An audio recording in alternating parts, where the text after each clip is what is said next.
नमस्कार, बहुत स्वागत है आप सभी का। आप देख रहे हैं आपकी बात छत्तीसगढ़। मैं हूं अभिलाष मिश्रा। छत्तीसगढ़ में आखिरकार नक्सलियों ने वार्ता की पेशकश कर दी है। यह खबर आई तो लोगों को लगा कि शायद अब नक्सली बैकफुट पर हैं। अब लगा कि शायद बिना खून खराबे के नक्सलवाद जो है खत्म हो जाएगा और छत्तीसगढ़ में लाल आतंक का सफाया हो जाएगा। दरअसल एक चिट्ठी सामने आई आज और उस चिट्ठी में कथित तौर पर यह कहा गया कि नक्सलवादी सरकार से वार्ता को तैयार हैं, लेकिन सशर्त वार्ता। कुछ शर्तें उन्होंने रख दी कि आप नई बटालियन नहीं बनाएंगे, आप नए एनकाउंटर्स नहीं करेंगे, आप ऑपरेशंस को रोक देंगे और इस तरह की कई शर्तें रखी गई। लेकिन इस चिट्ठी पर ही कांग्रेस ने सवाल उठा दिए। कांग्रेस कह रही है कि यह सब कहीं ऐसा तो नहीं कि बीजेपी सरकार जो है खुद ही प्रोपेगेंडा फैला रही हो। चिट्ठी किसने दी, क्या दी, हमें क्या पता।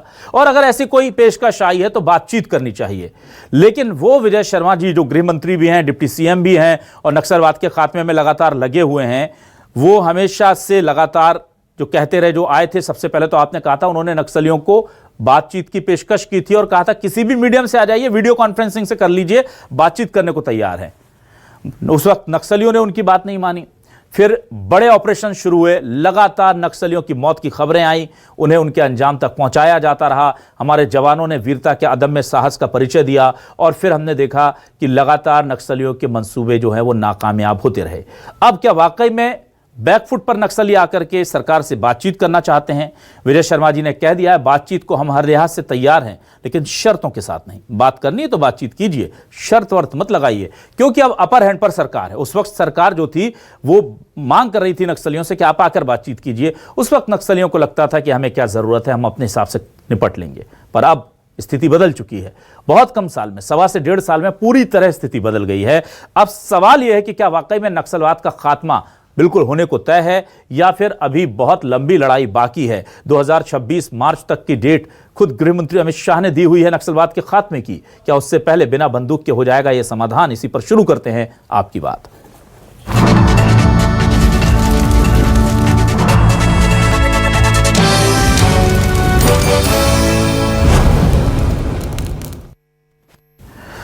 सबसे पहले सुनते हैं कि आखिरकार गृह मंत्री और डिप्टी सीएम विजय शर्मा ने क्या कहा है और दीपक बैज कैसे इस चिट्ठी की प्रामाणिकता पर ही सवाल उठा रहे हैं, वो प्रोपेगेंडा की तरफ इशारा कर रहे हैं। दोनों के बयान सुनिए।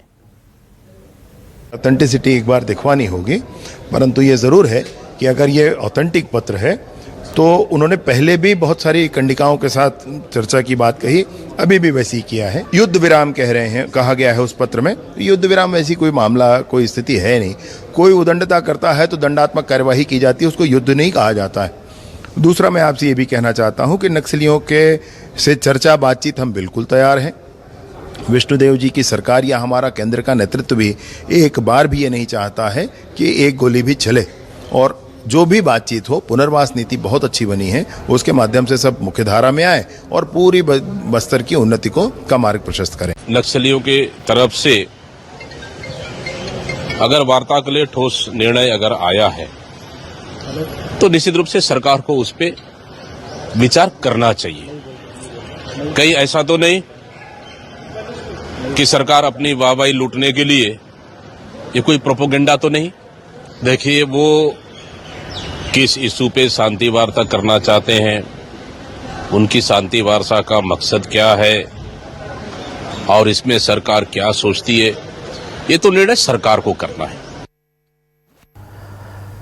सवाल क्या है? हमारे आज के सवाल आपके सामने लेकर आ रहे हैं क्योंकि बड़ी समस्या है, क्या इसका निदान मिलेगा? सवाल देखिए, शाह के दौरे से पहले नक्सलियों का शांति प्रस्ताव, कुछ शर्तों के साथ बातचीत का दाव। गृहमंत्री बोले शर्तों के बिना करो वार्ता, झुकने का सवाल ही नहीं उठता। वो कह रहे हैं कि हम बातचीत करने को तैयार हैं, पर यह नहीं कि ये कीजिए वो कीजिए। कांग्रेस बोली कहीं ये सरकारी प्रोपेगेंडा तो नहीं। बीजेपी बोली कांग्रेस को दिखती सिर्फ राजनीति। लगातार नुकसान के बाद नक्सली चाहते हैं वार्ता। क्या खत्म होने वाली है नक्सल समस्या? खत्म होने वाली है क्या बहुत जल्द? और अगर ये इस तरह से होती है तो बहुत सुखद परिणाम इसके निकलेंगे, क्योंकि बिना गोली चलाए, बिना खून बहाए अगर ये समस्या खत्म हो जाए तो इससे अच्छा क्या है। मेरे साथ कुछ खास मेहमान जुड़ रहे हैं, सीधे रुख कर लेता हूं आपका। उन मेहमानों का मैं तारुफ करा रहा हूं। अनुराग अग्रवाल जी जुड़ रहे हैं, बीजेपी से वरिष्ठ नेता, सह मीडिया प्रभारी। बहुत स्वागत करूंगा अनुराग अग्रवाल जी आपका। मेरे साथ डॉक्टर वर्णिका शर्मा, नक्सल मामलों की एक्सपर्ट्स हैं, वो जुड़ रही हैं। बहुत स्वागत है डॉक्टर वर्णिका आपका। और मेरे साथ जुड़ रहे हैं सुरेंद्र शर्मा जी, वरिष्ठ प्रवक्ता हैं, कांग्रेस से वरिष्ठ नेता हैं, उनका भी मैं स्वागत करता हूं। तो सबसे पहले मैं अनुराग अग्रवाल जी आपके पास आता हूं। अनुराग अग्रवाल जी, क्या ऑथेंटिसिटी इसकी अभी तक सिद्ध हो पाई है? क्योंकि खुद विजय शर्मा जी भी कह रहे हैं कि हम चेक कर रहे हैं, और उधर दीपक वैश्य जी तो सीधे कह रहे हैं कि अगर प्रोपेगेंडा है तो सरकारी प्रोपेगेंडा तो नहीं है, अगर वार्ता के वाकई में प्रस्ताव है तो बातचीत कर लेनी चाहिए। तो वो भी सवाल उठा ही रहे हैं। तो पहले तो ये चिट्ठी ऑथेंटिक है या नहीं, ये तय हुआ कि नहीं? अभिलाष जी, सबसे पहले आप सब समझते हैं कि नक्सलवाद देश की आंतरिक सुरक्षा का सबसे गंभीर मामला है, और इस गंभीर मामले के लिए पूरा केंद्र और राज्य सरकार गंभीर है। और इस महत्वपूर्ण मुद्दे पर कांग्रेस का अगर कोई स्तरहीन बयान आता है तो मुझे लगता है उसे दरकिनार कर देना चाहिए, और इस विषय पर जाना चाहिए कि इस चिट्ठी और उसके परिप्रेक्ष्य में वर्तमान परिदृश्य में क्या कहना है। तो जैसा कि आप स्वयं कह रहे हैं, और यहाँ पे माननीय उप मुख्यमंत्री और गृह मंत्री जी ने भी कहा कि उस चिट्ठी का परीक्षण किया जाएगा, लेकिन ऐसा लगता है कि चिट्ठी सही है। और इससे अगर आगे की बात करें तो सरकार पूर्ण रूप से नक्सलवाद के आतंक को खत्म करने के लिए कटिबद्ध है, और ये सरकार बनते ही सरकार ने इस ओर अपना दृष्टिकोण स्पष्ट कर दिया था।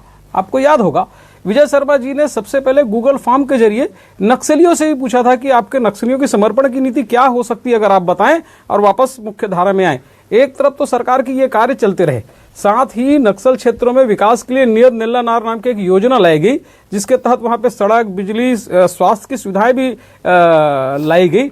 और जहां पे जब सशस्त्र संघर्ष की बात आई, जहां पे नक्सली बंदूक लेकर खड़े रहे, तो उनका सफाया भी किया गया। और आज नक्सली ने स्वयं दावा किया है कि सरकार जो आंकड़े बताती है 350-400 वो सही है, और उतने नक्सली मारे गए, और लगभग 1200-1500 से ऊपर नक्सली आत्मसमर्पण भी किए, और उनकी गिरफ्तारियां भी हुई। तो मुझे लगता है कि सरकार जिस नक्सल नीति के लिए सबसे पहले आवेदन लेकर आई थी, आज वो नक्सल पुनर्वास नीति उन्होंने घोषित कर दिया है। और सरकार आज भी कहती है कि हम विनम्रता से बातचीत करने के लिए तैयार हैं। टेक्नोलॉजी का युग है, आप मोबाइल से बात करिए, व्हाट्सएप से बात करिए, जो भी करिए, सरकार विनम्रता से तैयार है। ठीक सर, मेरे साथ चूंकि और भी मेहमान जुड़े हुए हैं, सुरेंद्र शर्मा जी आपके पास मैं आ जाता हूं। अब सुरेंद्र शर्मा जी, देखिए ये बहुत अच्छी पहल हो रही है। अब इस पूरे मामले में क्या आप कहेंगे, अगर नक्सलवादी चाहते हैं कि चर्चा के जरिए, वार्ता के जरिए हल निकले, तो ये तो बहुत अच्छी खबर है, इससे खून भी नहीं बहेगा, सब चीजें होंगी, लेकिन इसकी ऑथेंटिसिटी पर सवाल आप उठा रहे हैं। पर सरकार कह रही कि शर्तों के साथ बातचीत नहीं करेंगे हम, क्या कहेंगे आप? देखिए अभिलाष जी, इसके पहले भी कई बार नक्सली लोगों के द्वारा इस तरह से वार्ता का प्रस्ताव रखा गया है, मगर उसमें जिस तरह की शर्तें रखी गई, वो शर्तों को किसी हालत में न सरकार मान सकती है, केंद्र की सरकार मान सकती है। इस तरह की बात उस पत्र को मैंने पूरा पढ़ा है। तो नक्सलियों का एक्चुअल में देखा जाए तो वो शांति वार्ता का प्रस्ताव नहीं है। सबसे पहली बात तो ये है कि वो हथियार छोड़ें, भारत के संविधान को स्वीकार करें, भारत के लोकतंत्र को स्वीकार करें, और अपनी सहमति असहमति जो कुछ भी व्यक्त करना है उसको आकर के सरकार के साथ वार्तालाप करें। ठीक है। बात दरअसल ये है कि ये आज का जो विषय है, ये कांग्रेस भाजपा का जीत हार का प्रश्न नहीं है।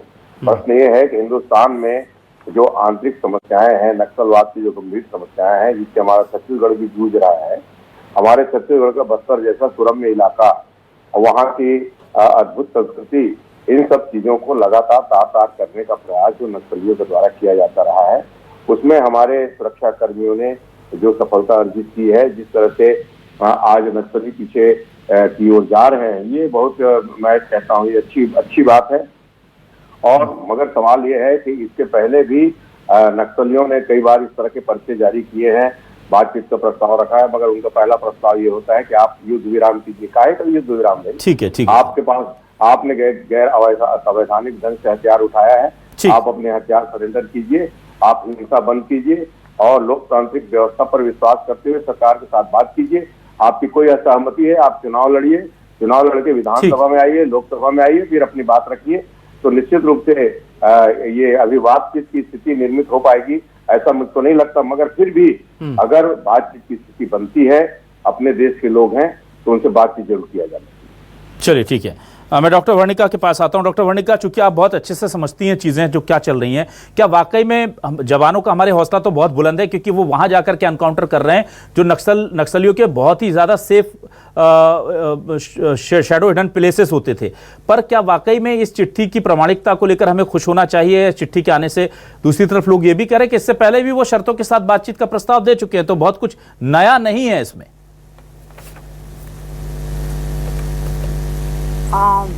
ये आपकी आखिरी लाइन बहुत ही विचारणीय है, क्योंकि जब इस चिट्ठी की बात आ जाई तो मैं जस्ट फ्लैशबैक में गई जब भारतीय जनता पार्टी की सरकार यहाँ पे बनी थी और पदार्पण होते ही जिनका चाहे कोई भी सरकारें आती हैं उनका पहला मुख्य उद्देश्य होता है कि इस प्रदेश की जो समस्या है उस पे पहले लगाम लगाई जाए, उसके बाद विकास की बात की जाए। तो ये सरकार भी, इन सरकार ने भी आते ही एकदम कटिबद्धता से, जो अभी अनुराग जी कह रहे थे, एक विषय लिया कि हमको नक्सलवाद का उन्मूलन करना है। केवल उन्मूलन नहीं करना है, इसका समूल उन्मूलन करना है। तो इसके लिए दो पैरेलल बेस इन्होंने तैयार किए और दोनों ही बेस पे, एक तरफ गन दूसरी तरफ मन, दोनों ही मोर्चों पे खुल के काम करना शुरू किया। और यदि हम इसको थोड़ी सी तकनीकी भाषा में समझें तो स्ट्रैटेजिकली और टैक्टिकली दोनों बेस पे काम किया, जिसका नतीजा आज इस चिट्ठी के रूप में दिख रहा है। लेकिन क्या ये नतीजा आज ही सामने आया है? नहीं। एक वर्ष पूर्व ही जब अपने गृह मंत्री विजय शर्मा जी ने इस बात की पहल की थी तो ये चिट्ठी के रूप में सामने आए थे कि ये सशर्त वार्ता करेंगे। पर अब जो ये आए हैं, घुटने टेक करके चिट्ठी ले करके सामने आए हैं और कह रहे हैं हम वार्ता को तैयार हैं, पर सुरक्षा बल उतने दिनों तक के अपनी कार्यवाही मंद रखेंगे। तो इज इक्वल टू, मैं आपको बता दूं कि ये एक साइकोलॉजिकल वॉर टैक्टिक्स का एक हिस्सा होता है, जो किसी भी गुरिल्ला रणनीति का एक अंश होता है, जो ये अभी कर रहे हैं। क्योंकि जब ये सुरक्षा बलों की कार्यवाही को मंद करते हैं या किसी प्रकार से अल्प विराम लेने का आग्रह रखते हैं तो इसका स्पष्ट एक रीजन होता है, जो पहले के इतिहास में चाहे नेपाल या कहीं के भी आप माओवादी संगठनों के कृत्य को देख लीजिएगा, एक चीज स्पष्ट हो जाएगी कि इस अल्प विराम के दौरान ये अंडरग्राउंड पाइपलाइन को मजबूत करते हैं। कभी भी सुरक्षा बलों के हथियार कभी भी जन कार्यों के विरोध में नहीं होते, वो तो लॉ एंड ऑर्डर की स्थापना के लिए भी होते हैं। और यदि वो ऐसा कह रहे हैं तो उनके पीछे क्या उद्देश्य है? ऐसी चीज, बहुत सी चीजें हैं जिनको मैंने टैक्टिक्स का एक वर्ड दिया, उसके अंतर्गत बहुत सी सतर्कता जरूरी होगी और ये गुरिल्ला पैतरे के अंतर्गत इस प्रकार के कार्यों को अंजाम देंगे। वर्तमान स्थिति यह है कि वो घुटने टेक चुके हैं, उनकी नई भर्ती पिछले कई वर्षों से बंद हो चुकी है और उनके पास अब कहीं भी भागने का कोई जगह बाकी नहीं रहा है। बहुत कम संख्या में वो वहां पे मौजूद है। तो अब अस्तित्व की लड़ाई भी नहीं कह सकते, अब ये निर्णायक लड़ाई हो चुकी है जो कुछ दिनों में अपनी अंतिम सांसें ले रही है। ठीक है, इस बीच हमारे साथ डॉक्टर गिरीश शर्मा जुड़ गए, राष्ट्रीय सचिव हैं सीपीआई के। बहुत स्वागत करता हूं डॉक्टर गिरीश शर्मा जी आपका। शर्मा जी, मैं आपसे ये जानना चाहता हूं, देखिए ये जो नक्सलवाद है वो हमारी कहते हैं ना कि घरेलू समस्या रही है, लेकिन अंतर्राष्ट्रीय स्तर से लेकर के राष्ट्रीय स्तर और छत्तीसगढ़, उड़ीसा, महाराष्ट्र, झारखंड, जहां जहां ये प्रभावी रहा है, बहुत ज्यादा दंश हमने झेले हैं। क्योंकि जब पुलिसकर्मी, जब कोई शहीद होता है तो वो हमारा आदिवासी भाई या हमारे देश का बेटा, और जब कोई नक्सली मरता है तो वो भी हमारे गांव का आदिवासी होता है। अब ये समस्या को खत्म होने में जो स्थिति दिख रही है, उसको लेकर क्या कहेंगे आप? क्या नक्सली बैकफुट पर हैं या जो स्ट्रेटेजिक टाइम मांगा जा रहा है, एक तरह से माना जाए कि सरकार को थोड़ा गुमराह करके, वो है? हकीकत क्या है सर? नमस्कार और बहुत बहुत धन्यवाद मुझे जोड़ने के लिए अपने चैनल से और चर्चा में जी। मैं ये कहना चाहता हूं कि पहले तो ये तय हो जाए कि जो लोग मारे जा रहे हैं वो सबके सब नक्सली हैं या नहीं है। क्योंकि किसी भी पुलिस के अलावा किसी भी संस्था से या न्यायिक संस्था से मौतों का वेरिफिकेशन नहीं कराया जाता। जो सरकार बोल रही है वही सामने आ रहा है। और मैं ये समझता हूं कि ये आदिवासी इलाके की बहुत सारी समस्याएं हैं, उनकी जल जंगल जमीन की समस्या है। जिस तरह से कारपोरेट घरानों को वहां के खदानों और दूसरे रिसोर्सेज के लिए ठेके दिए जा रहे हैं, उसकी समस्या है। जिस तरह से टूरिज्म के नाम पर वहां होटल्स खोले जा रहे हैं, उसकी समस्या है। और जो पब्लिक सेक्टर को प्राइवेट किया जा रहा है और उनके रोजगार छिन्न हैं क्योंकि प्राइवेट वाले उनको रोजगार नहीं दे रहे हैं, उसकी समस्या है। उनकी जमीनों पर कब्जे हो रहे हैं। उन 2019 से लेके 2024 तक 18,000 हेक्टेयर से ज्यादा जमीन आदिवासियों की सरकार ले चुकी है। ये सारी बातें हैं। तो मैं पहला सवाल तो ये उठाना चाहता हूं कि सरकार सचमुच में अगर नक्सलवाद का खात्मा कर रही है तो पारदर्शिता होनी चाहिए, देश की जनता को पता लगना चाहिए और इसकी एक न्यायिक जांच करा दी जाए कि ये जो मारे जा रहे हैं ये नक्सली हैं या आदिवासी बंधु हैं, कौन मारे जा रहे हैं? मुझे तो लगता है कि इतनी बड़ी संख्या में जो मारे जा रहे हैं वो सब नक्सल नहीं है। और वो बात मैं इसलिए कह रहा हूं, सरकार ने 2 खास मौकों पर कहा। जब नोटबंदी की तब कहा इससे आतंकवाद खत्म हो जाएगा, और उसके बाद फिर 370 खत्म की तब कहा कि आतंकवाद खत्म हो जाएगा। लेकिन कश्मीर का आतंकवाद न तो खत्म हुआ और न वहां सरकार उतने लोगों को मार पाई। लेकिन इन आदिवासी इलाकों में दर्जनों की संख्या में रोज बयान आ जाता है सरकार का कि आज 1 दर्जन मार दिए, आज 2 दर्जन मार दिए। सच तो बात यह है कि जमीनों को अनेक बहानों से सरकार कारपोरेट घरानों को सौंपना चाहते हैं। मणिपुर की समस्या भी इससे जुड़ी हुई है। और ये जो आज बक्को बिल आया है, ये भी यही फंडा है कि जो माइनॉरिटी की जमीनें हैं उनको हटाया जाए और फिर अपने मनमाने तरीके से कारपोरेट को दूसरे लोगों को सौंपा जाए। तो नक्सलियों ने, अंत में मैं ये कह रहा हूं, नक्सलियों ने अगर कहा है, अभी सशर्त कहा है, और सरकार अगर खुले दिल से कह दे नहीं हम वार्ता को तैयार हैं लेकिन ये शर्त हटाइए, तो संभव है कि वो तैयार हो जाए और वार्ता होनी चाहिए। जब युद्ध होते यूक्रेन का और रूस का युद्ध हो रहा है तो वार्ताएं चल रही है ना। एक से वो अलग अलग देश है, ये हमारे ही नागरिक है, ठीक सर, ठीक है। आऊंगा डॉक्टर गिरीश जी आपके पास दोबारा। करने में क्या दिक्कत आ रही है? ठीक है, मैं वापस जल्दी से आ जाता हूं। अनुराग अग्रवाल जी, देखिए एक बहुत महत्वपूर्ण सवाल ये उठता है और कांग्रेस के नेता कल परसों हम देख रहे थे सवाल भी उठा रहे थे कि ये विल पावर की लड़ाई थी और बीजेपी की सरकार केंद्र में इतने लंबे समय से थी, कांग्रेस के समय में भी अच्छी सफलता मिल रही थी और भूपेश बघेल सरकार के समय खुद गृह मंत्री अमित शाह ने आकर के तारीफ की थी कि नक्सली घटनाओं में कमी आई है, नक्सलियों को के मोर्चे पर सरकार जो है पहले से ज्यादा सफलता मिल रही है। लेकिन वो कह रहे हैं कि हमारे टाइम इतनी फोर्स डिप्लॉय क्यों नहीं की। अब वो जोड़ते हैं कि जब कोई बड़ा प्रोजेक्ट आ गया है, वहां से कुछ खनन होना है, वहां जंगल कटना है, तो इतनी ज्यादा फोर्सेस आपने डिप्लॉय कर दी और अब मार रहे हैं। दूसरा सवाल ये भी उठा रहे हैं, जैसे खुद ही गिरीश जी कह रहे थे कि ये सारे मरने वाले नक्सली हैं या नहीं। हालांकि एक चीज आपके फेवर में जाती है कि नक्सली बाकायदा प्रेस रिलीज जारी करिए कह रहे हैं कि हाँ इतने नक्सली हमारे मारे गए हैं, पर ये आरोप बार बार लगते हैं कि जो मर रहे हैं वो नक्सली हैं या नहीं। और दूसरा कि आप लोगों ने अभी तक चाहा नहीं था, अब जब चूंकि प्रोजेक्ट्स आ गए हैं छत्तीसगढ़ में तो आप लोग सफाई के लिए कमर कस चुके हैं। आप पहले कस लेते तो आज से 10 साल पहले स्थिति बदल जाती।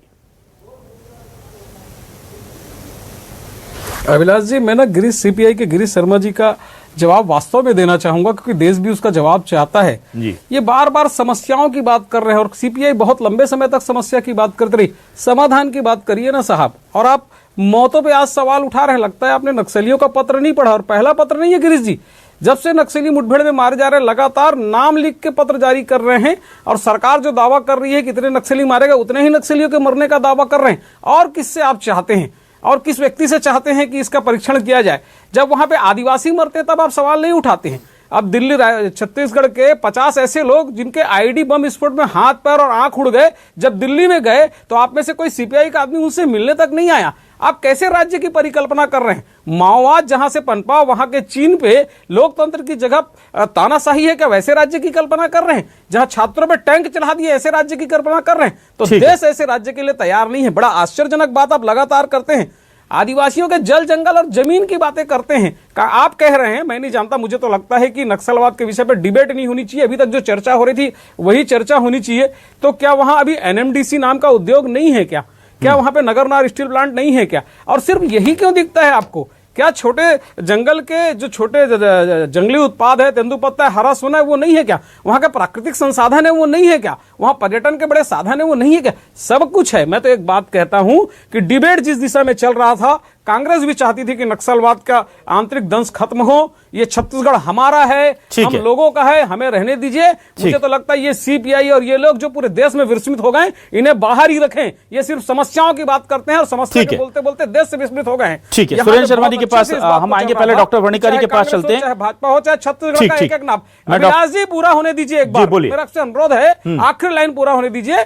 छत्तीसगढ़ के लोग चाहते हैं कि प्रदेश का नक्सलवाद खत्म हो। यहाँ का आम आदमी चाहता है चाहता है नक्सलवाद खत्म हो, भारतीय जनता पार्टी, कांग्रेस नहीं, सब चाहते हैं नक्सलवाद खत्म हो। ये चीन के देश में पनपते वाले माओवादी जो समस्या की बात करते हैं, उनको बाहर ही रहने दीजिए, समस्या खत्म हो जाएगी तब इनसे भी निपट लेंगे। चलिए ठीक है, डॉक्टर वर्णिका जी के पास आ रहा हूं, उसके बाद मैं सुरेंद्र शर्मा जी के पास आऊंगा।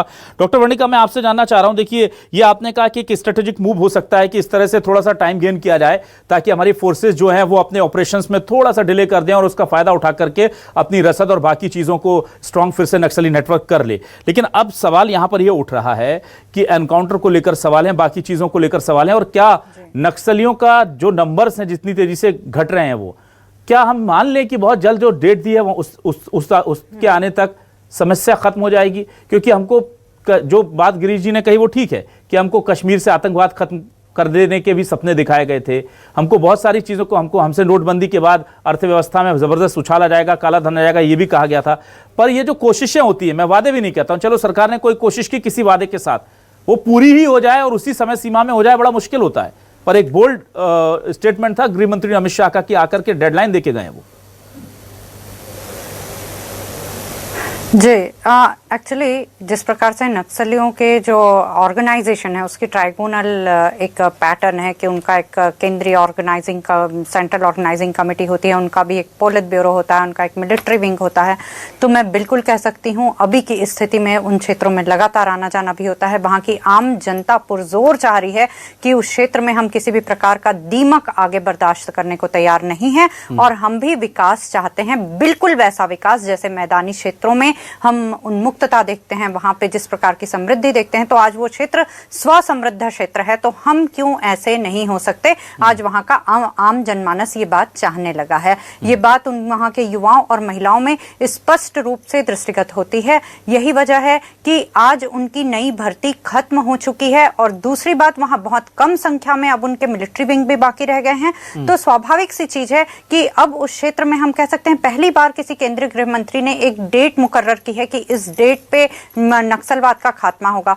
तो इतनी शंका कुशंका ये सब का स्थान यहाँ पे नहीं होना चाहिए। मुझे लगता है कि कई राजनीतिक गतिविधियों से ऊपर उठ के हमको एक सकारात्मकता की ओर अपना ध्यान केंद्रित करना चाहिए और सोचना चाहिए कि वाकई में हम नक्सल मुक्त और विकास युक्त छत्तीसगढ़ की सोच रखें।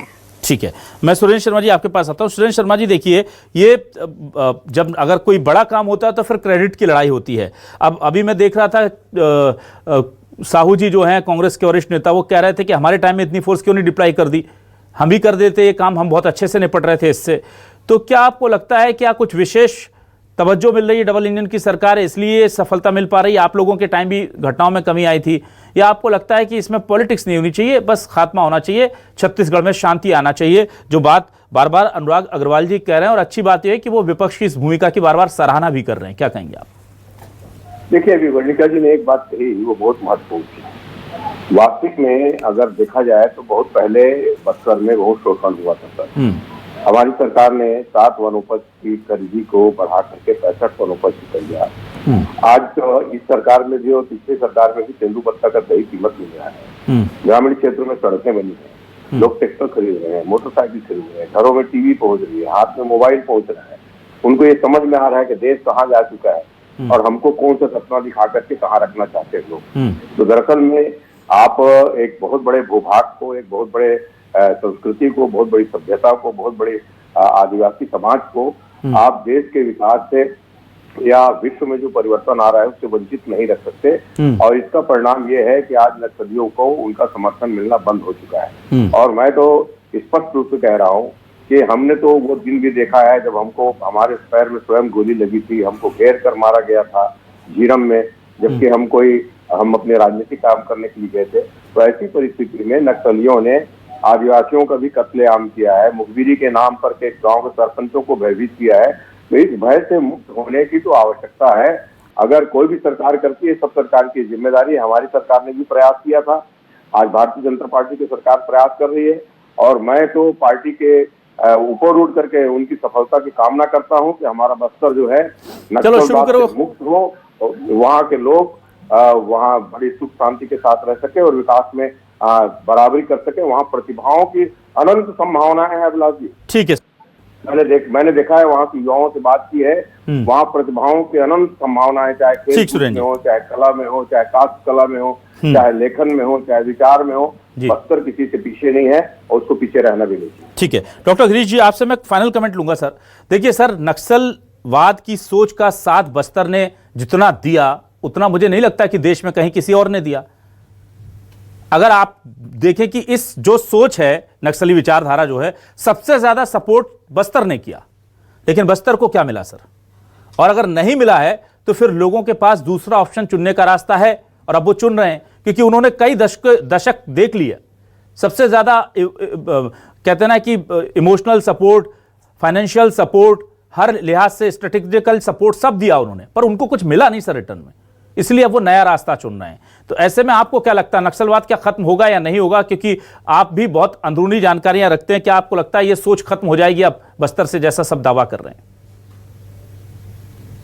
मैं ये कहना चाहता हूं कि कोई भी नक्सलवाद द्वारा की जा रही हिंसा के समर्थन में नहीं है। मैं तो कतई नहीं हूं, न मेरी पार्टी है, लेकिन राज सत्ता के दावों पर भी तो हमें शक होता है ना। और जहां तक आप बात कर रहे हैं कि बस्तर की जनता को कुछ नहीं मिला, सच बात है, लेकिन आज चर्चा तो इसी बात की है कि जब वो वार्ता के लिए तैयार हो रहे हैं तो हमारी सरकार को भी एक कदम आगे बढ़ करके इस पहल का स्वागत करना चाहिए और वार्ता करना चाहिए। लेकिन अमित शाह जी के बयानों से तो ऐसा लगता है कि वो मारकाट की राजनीति पर जुटे हुए हैं। फला तारीख तक हो जाएगा, फला तारीख तक हो जाएगा। कश्मीर समस्या क्यों नहीं, कश्मीर के आतंकवाद को कोई तारीख रख करके क्यों नहीं खत्म कर दिया? ये सारी सूरमाई ये नक्सलवाद के ही नाम पर क्यों की जा रही है? ठीक है। और मैं एक बात और कहना चाहता हूं जी सर, कि ये जो भी वर्जन आ रहे हैं हमारी ओर से आ रहे हैं, हम प्रवक्तागण कह रहे हैं, बस्तर की जनता से, छत्तीसगढ़ की जनता से क्या मीडिया के व्यापक हिस्सों ने उस तरह के वार्तालाप किए जिस तरह किए जाने चाहिए कि भाई क्या आप चाहते हैं और क्या आपकी स्थिति है? तो ये कहना बहुत आसान है कि हम खत्म कर देंगे। मैं कहता हूं कि अगर वो समस्याएं रहेंगी, पब्लिक सेक्टर की जगह प्राइवेट सेक्टर लाया जाएगा, उन्हें रोजगार नहीं दिया जाएगा, उनकी ठीक है सर, समय खत्म हो रहा है, मैं माफी चाहूंगा। जी सर, मैं तो किसी न किसी रूप में ये समस्या बनी रहेगी, इसलिए अच्छा ये है कि वार्ता से इसका हल निकाला जाए। ठीक है अनुराग जी, 10 सेकंड दे रहा हूं सर, बहुत ओवरशूट हो गया, आप 10 सेकंड में कुछ कहना चाह रहे थे बीच में, इसलिए। अभिलाष जी, बहुत सामान्य सी बात है, भारतीय जनता पार्टी और छत्तीसगढ़ की और राष्ट्र की सरकार विनम्र होकर नक्सलियों से बात करने के लिए तैयार है। तकनीक का युग है, बार बार गृह मंत्री जी कह रहे हैं मोबाइल से बात करिए, व्हाट्सएप से बात करिए, फेसबुक से बात करिए, कैसे भी बात करिए। उसके लिए हमने गूगल फॉर्म भी जारी किया था। हम बात करने को तैयार है, बशर्ते खुले मन से सकारात्मक तरीके से बात करिए। ये सरकार पूर्ण रूप से तैयार है और मुझे लगता है किसी बाहरी हस्तक्षेप और विचार की आवश्यकता तो कतई छत्तीसगढ़ को नहीं है। ठीक है, तो बस्तर ने और छत्तीसगढ़ ने इतना ज्यादा खोया है नक्सलवाद की आग में। आप सोचिए कि जो बीजेपी के हमारे प्रवक्ता अनुराग अग्रवाल जी वो जो कह रहे हैं उसी की बात जो है सुरेंद्र शर्मा जी भी कर रहे हैं, क्योंकि सभी छत्तीसगढ़ को पनपता देखना चाहते हैं। और शायद छत्तीसगढ़ की जनता भी ये कह रही है कि बात कीजिए, आघात कीजिए, जो भी करना है, नक्सलवाद से छत्तीसगढ़ को आजाद कीजिए। अब देखते हैं कब तक होता है। बहुत शुक्रिया अनुराग अग्रवाल जी, सुरेंद्र शर्मा जी, डॉक्टर वर्णिका शर्मा, डॉक्टर गिरीश जी हमारे साथ जुड़ने के लिए, इस डिबेट का हिस्सा बनने के लिए। तमाम दर्शकों का शुक्रिया, नमस्कार।